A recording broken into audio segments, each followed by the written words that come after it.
అంటే ఓల్డ్ సిటీలో ఉన్నటువంటి హిందువులను రక్షించుకోవడానికి మాధవిలత గారు ఓల్డ్ సిటీ నుంచి కంటెస్ట్ చేద్దామని చెప్పేసి ఫిక్స్ అయినారు. ఇది 100% ఒక నిజమైతే మీరు లోపలికి వెళుతున్న కొద్దీ ఇంకో భయంకరమైన నిజం వస్తుంది. ఓకే, చాలామంది పస్మంద ముస్లిమ్స్ అంటే బీదవాళ్ళు అని అర్థం. ఎంత దయనీయ స్థితిలో ఉంటారంటే వాళ్ళు ఆ కుటుంబం అంతకు 3,000 4,000 సంపాదిస్తుంటుంది. అంతా కలిపి 5-6 మంది పిల్లలు, భార్య, భర్త. వాళ్ళు ఇంటి రెంట్ 5,000 కడతారు. ఏం చదువుకుంటారు ఇంకా వాళ్ళు? ఎప్పుడూ అప్పులలోనే ఉంటారు వాళ్ళు. ఎప్పుడూ ఒక నెల రెంట్లు కట్టకుండా ఉంటారు వాళ్ళు. ఎప్పుడు ఎవరైనా ఇంత మెడికల్ హెల్ప్ ఇవ్వగలరా, ఇంత మందులు ఇవ్వగలరా, ఏదైనా అన్నం పెట్టగలరా, ఓ ఉద్యోగం ఇప్పించగలరా అని ఎదురు చూస్తూ ఉంటారు వాళ్ళు. చదువులు ఉండవు వాళ్ళ పిల్లలకి. చైల్డ్ లేబర్ చేస్తుంటారు వాళ్ళ పిల్లలందరూ. వాళ్ళ ఇళ్ళలో చాలామంది ఉద్యోగాలకి మగవాళ్ళు వెళ్ళరు. ఆడవాళ్ళే ఏదో చిన్న చిన్న పనులు చేసుకుంటూ ఉంటారు. చాలామంది ముసలి వాళ్ళు తల్లులని వదిలేసిన వాళ్ళు ఉంటారు పిల్లలు. వాళ్ళకి దిక్కు దివాణా ఉండదు.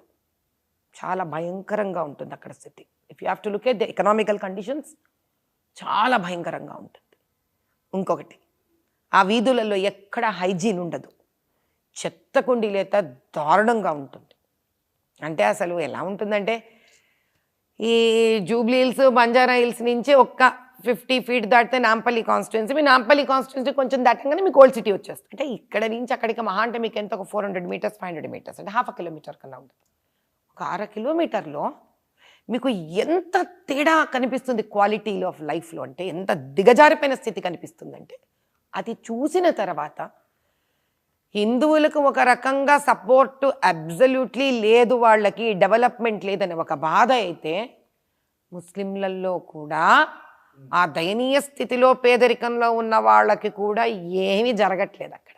ఇప్పుడు మీరు ఈ పొలిటికల్ డిసిషన్ తీసుకొని మీరు ఓల్డ్ సిటీలో ప్రచారం చేసుకొని మీ సేవలు నేను ప్రచారం చేసుకోలే బాబోయ్, నువ్వు ఏవో ఆడేస్తున్నావు హ్యాపీగా క్రాంతి.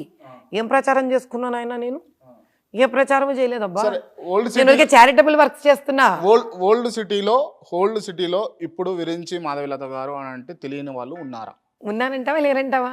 నేను లేరని అనుకుంటున్నావు. లేరు కదా. లేరు. ఒక రకంగా ప్రచారమే కదా. అంటే నలుగురికి అన్నం పెడుతూ ప్రచారంలోకి రావడం, నలుగురికి ఇంత రేషన్ ఇస్తూ ప్రచారంలోకి రావడం, చదువు చెప్పిస్తూ ప్రచారంలోకి రావడం, మెడికల్ క్యాంప్స్ చేస్తూ ప్రచారంలోకి రావడం, ఫ్రీ మెడిసిన్స్ ఇస్తూ ప్రచారంలోకి రావడం, 1008 నార్మల్ డెలివరీస్ ఫ్రీగా డిక్లేర్ చేస్తూ ప్రచారంలోకి రావడం, ఇవన్నీ కనుక ప్రచారంలోకి రావడం అయితే ప్రచారంలోకి వచ్చానమ్మా. నేను ప్రచారం అన్నాను కానీ రాజకీయ ప్రచారం అని ఎక్కడా అనలే. అంటే క్రాంతి చెప్పే ప్రచారం అలాగే వినిపించింది. ఓకే, కానీ ఇంత ప్రచారంలో ఉన్న ప్రాచుర్యంలో ఉన్న మాధవిలత గారికి ఓట్లేసి ఓల్డ్ సిటీ ప్రజలు గెలిపించుకుంటారు అనేది ఎలా ఉంది అంటే, ఫ్రాంక్గా వినేవాళ్ళకి ఎంత డ్రామాటిక్గా ఉంటుందో నాకు తెలీదు. మా 3 పిల్లల్ని పెంచాను నాన్న, నేను ఇంట్లోనే పెంచి పెద్దవాళ్ళని చేసుకున్నాను. వాళ్ళు ఏదో రేపు నన్ను ఏదో ఉద్ధరిస్తారనో, నాకేదో సంపాదించి పెడతారనో, ఏదో నా స్టేటస్ సింబల్ అనో నేను చేయలేదు. 25 ఏళ్ళు ఆ స్థానానికి ఆడపడుచులా ఉండి బయటకు వచ్చాను కాబట్టి చేసే ప్రేమ, అభిమానము, కలేజా అన్ని స్తోమత ఈరోజు ఉంది కాబట్టి వాళ్ళల్లోకి వెళుతున్నా. ఇప్పుడు నన్ను వాళ్ళు ఎంచుకోవాలా, నన్ను వాళ్ళు ఎంచుకోకూడదా అనేది వాళ్ళ నుంచి కూడా రావాల్సిన ఒక నిర్ణయం కాబట్టి వాళ్ళు నన్ను గెలిపిస్తారని నేను ఈ పని చెయ్యట్లేదు. వాళ్ళు కనుక ముందుకు లేచి వచ్చి గెలిపిస్తే ఇంకా ఎన్నో ఎన్నో ఎన్నో ఇన్నేళ్లుగా జరగనివన్నీ చెయ్యగలను అనే వాగ్దానం మాత్రం నేను ఇవ్వగలను. కానీ వాళ్ళు ఏదో లేవాలి, ఈరోజు ఓట్లు వెయ్యాలి. ఓటు వెయ్యడం అనేది ఒక హక్కు నాన్న. హక్కుని నువ్వు జబర్దస్తిగా లాక్కునేది కాదు. అడగచ్చు, అమ్మా ఓటు వేయండి అడగచ్చు. కానీ ఆ ఓటు అనేది వాళ్ళ ఎంత పెద్ద హక్కు అంటే, ఒకటి, ఆ హక్కుని మీరు దయచేసి వినియోగిస్తే తప్ప మీ జీవితాలు మారవు అని చెప్పదలుచుకుంటున్నాను. ఆ ఓటు వేసిన నాడు, ఆ హక్కుని మీరు వినియోగించిన నాడు, ఆ హక్కుని దైవపూరితంగా చూసి దానికి ఉండవలసిన గౌరవాన్ని నేను ఉంచుతానని నేను చెప్పగలను. I'm here to educate people. That's why I'm a very different politician. But old సిటీలో బాగా బోగస్ ఓట్లు ఉంటాయని చెప్పేసి బాగా వినిపించేటటువంటి మాట. ఓకే, అయితే బోగస్ ఓట్లను ఎట్లా అరికడతారు మీరు? అది first state government police department పని. జిహెచ్ఎంసి ఒక్కసారైనా డోర్ టు డోర్ క్యాంపెయిన్ చేసి మేము ఎప్పుడైతే కంప్లైంట్స్ లాడ్జ్ చేస్తామో తీసి పారేయకుండా పూర్వం గవర్నమెంట్ లాగా ఇప్పుడున్న గవర్నమెంట్కి నేను క్రాంతి ఈ ఛానల్ ద్వారా విన్నపించుకునేది ఏంటంటే, బాబు ఈసారన్నా దయచేసి పోలింగ్ బూత్స్ని బయటికి లాగండి. సందులు గొంతులలో ఓట్లేయడానికి కూడా భయపడి ఒక్కొక్క చిన్న చిన్న పోలింగ్ బూతులలో 4-5 సెంటర్లను పెట్టేసి అలా చెయ్యకుండా దయచేసి ఆ లోపలుగా రిమోట్ ఏరియాస్లో భయభ్రాంతులు చెందేటటువంటి ఉన్న పోలింగ్ బూత్స్ని మెయిన్ రోడ్స్కి తీసుకొని రండి. దాన్ని ఓపెన్గా పెట్టండి. ప్రాపర్ పోలీస్ ప్రొటెక్షన్ ఇవ్వండి. వచ్చే వాళ్ళకి ఓటు వేసే వాళ్ళకి ఫేస్ రికగ్నిషన్, ఫస్ట్ మొహం చూడాలి వాళ్ళది. మొహం చూపించకుండా ఓటు వేసేది హక్కు ఎవరికీ లేదు. ఇలాంటివి as per rule constitutional law follow అవ్వండి. ఇప్పుడు వాళ్ళకు బుర్కా ఉంటుంది కదా, బుర్కా తీసి ఓటు వేయలేరుగా వాళ్ళు. బుర్కా తీయక్కర్లేదు. You have to open your face. Face open ఇక్కడ చేయాలి. వరకు కూడా ఉంటుంది కదా బుర్కా. బుర్కా అనేది 3 పీసెస్ నాయన. ఒకటి ఒక గౌన్ లాగా వేసుకునేది, ఇంకోటి స్కార్ఫ్ కట్టుకుంటారు, ఇంకోటి ఫేస్ కవర్ చేసుకుంటారు. ఫేస్ మాస్క్ తీయాలంటే ఫేస్ మాస్క్ తీస్తే సరిపోతుంది. వాళ్ళు ఈ ఏదైతే ఉంటుందో హెడ్ స్కార్ఫ్ అది తీసే అవసరం లేదు. రైట్. ఎందుకంటే నేను ఐడి ఎవరు వచ్చేస్తున్నారు, దేశ భవిష్యత్తుని మార్చే ఓటింగ్ అనే ఒక ప్రాసెస్ని ఎవరేస్తున్నారో కూడా తెలియకుండా ఎవరితో వేయిస్తున్నట్టు మీరు ఓటు? రైట్. మరి విరించి మాధవి గారు ఆల్రెడీ అంటే కంటెస్ట్ చేయాలని చెప్పేసి డిసైడ్ అయిపోయినారు. ఈ పర్టిక్యులర్ పీపుల్కి ఖచ్చితంగా నేను న్యాయం చేయాలి, ఎక్కడైనా చేయగలుగుతా, బట్ వీళ్ళకి చేయాలని చెప్పేసి మీరు ఫిక్స్ అయినారు.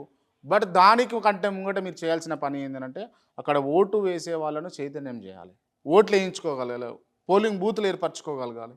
సాధ్యపడుతుందా ఇదంతా మీతో? సాధ్యపడుతుంది సాధ్యపడదు అనేది వేరే మాట. ప్రయత్నం చేస్తామా లేదా అనేది ముఖ్యం. నేను నా మానవ ప్రయత్నం చేస్తారా? చేస్తాను. ఎందుకు చేయను? తప్పకుండా చేస్తాను. రైట్. అంటే మీరు డిసైడెడ్ ఇంకా పొలిటికల్గా ఎంట్రీ ఇస్తున్నా from BJP from old city అని చెప్పేసి డిసైడెడ్ కదా. మీకు ఓల్డ్ సిటీ నుంచి నేను స్పెసిఫిక్గా పేరు చెప్పను కానీ ఏమన్నా బెదిరింపు కాల్స్ ఏమన్నా వచ్చినాయా? నాకు ఈ రోజు వరకు రాలేదు. మీ వాళ్ళ వరకు ఏమన్నా వచ్చినాయా? వాళ్ళు నాకు ఇంకా చెప్పలేదు. అంటే వాళ్ళకి వచ్చినాయి అన్నట్ట? ఏమో మరి తెలియదు నాకు. నా వరకైతే డిస్కషన్స్ రాలేదు. వస్తే అని అనుకుంటున్నారా? వస్తే రానివ్వండి, నాకేం ఆలోచన లేదు దాని గురించి. అంత ఐ డోంట్ కేర్. వస్తే ఏంటి పెద్ద. ఆ రోజైతే ఫస్ట్ రికార్డ్ చేసి క్రాంతిగా పంపిస్తాను నేను. మళ్ళీ ఇంకో ఇంటర్వ్యూ చేద్దాం క్రాంతితో. ఐ జస్ట్ డోంట్ కేర్ నానా. These things are too small for me in my life. ఒక్కసారి అంటే మీరు ఇది నేను ఏ విధంగా ఎక్స్ప్రెస్ చేయదలుచుకున్నానంటే, ఒక స్థానానికి స్వాతంత్రం ఇప్పించాలి అని పోరాటానికి దిగిన తర్వాత బరిలోకి ఈ ఫోన్ కాల్స్, ఈ చెత్త, ఈ చెదారం వీటిలన్నిటికీ టెన్షన్ పడి బెదిరి వెనక వెళ్ళే ప్లేయర్ కాదు నేను. I'm not that. ఓల్డ్ సిటీలో చలాన్లు కట్టారు, ఓల్డ్ సిటీలో కరెంటు బిల్లులు కట్టారు అని అన్నది ఉన్నది. ఎప్పుడన్నా కట్టిపించే ప్రయత్నం చేసిరా మీరు? ఇది ఓల్డ్ సిటీలో కరెంటు బిల్లులు కట్టించడం అన్నది ఆలోచించడం ఒక పద్ధతి. వాళ్ళ అమాయకత్వం ఎలా ఉందో అది ఆలోచించడం ఒక పద్ధతి. వాళ్ళ అమాయకత్వం ఏంటంటే 5,000 రూపాయలు రెంట్ ఉంటుంది ఏమ్మా. 5,000 రూపాయలు రెంట్ కట్టే స్తోమత రావడం వాడికి ఇంపార్టెంట్ కదా. వాడికి అర్థం కావట్లేదు. వాడి జీవితంలో 5,000 రూపాయల రెంట్ కట్టే స్తోమతను వాడి నుంచి తీసేసి ధర్మబద్ధంగా గవర్నమెంట్ కట్టాల్సిన 500 రూపాయలు 600 రూపాయల కరెంటు బిల్లు వేవ్ చేస్తున్నారు ఫ్రీగా అక్కడ.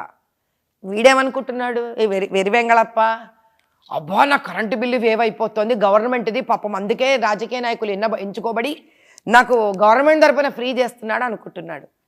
కాదు, 5,000 రూపాయల రెంట్ కట్టే స్తోమత కూడా అదే గవర్నమెంట్ ఎవరైతే రిప్రజెంటేటివ్ ఉన్నాడో, ఓట్లతో నెగ్గిన రిప్రజెంటేటివ్ ఉన్నాడో అతను 5,000 రూపాయల సామర్థ్యం తెప్పించాలి. 5,000 సామర్థ్యం వచ్చినాక 500 కరెంటు బిల్లు కట్టడం నాకు ఎంతసేపు? కాబట్టి నేను అక్కడ చూడవలసింది వాడికి 500 రూపాయల కరెంటు బిల్లు కట్టించడం కాదు. ఇది ఎంత పెద్ద స్కామ్, సైకలాజికల్ స్కామ్ ముందు వాడికి అర్థమయ్యేటట్టు చేయాలి. నేను ఆ పని చేస్తా. 500 రూపాయలు బిల్లు కట్టించే దగ్గర ఆలోచించాను నేను ఫస్ట్. అరే పిచ్చోడా, నేను పిచ్చోని చేస్తున్నారా ప్రపంచము, చూసుకో నువ్వు. 500 రూపాయలు అత్తసం అల్లుడు దానం చేసినాడు, ఎవడో దానం చేస్తున్నాడు నీకు. నువ్వు జీవితాంతం 500 రూపాయలు ఎలక్ట్రికల్ బిల్ కట్టే స్తోమతకు నిన్ను తీసుకెళ్లవలసిన బాధ్యత నీ నాయకుడికి ఉంది. అది ప్రశ్నించు నువ్వు. ఆ నాయకురాలను నేను అవుతానని అంటారు. ఎగ్జాక్ట్లీ. ఆ నాయకురాలను నేను అవుతానంటారు. ఎగ్జాక్ట్లీ. ఓల్డ్ సిటీ ప్రజల యొక్క జీవితాలు ఆర్థికంగా రాజకీయంగా అలానే ఉండడానికి కారణం Akbaruddin Owaisi and team MIM పార్టీనా లేకపోతే స్టేట్లో రూల్ చేస్తున్న పార్టీనా?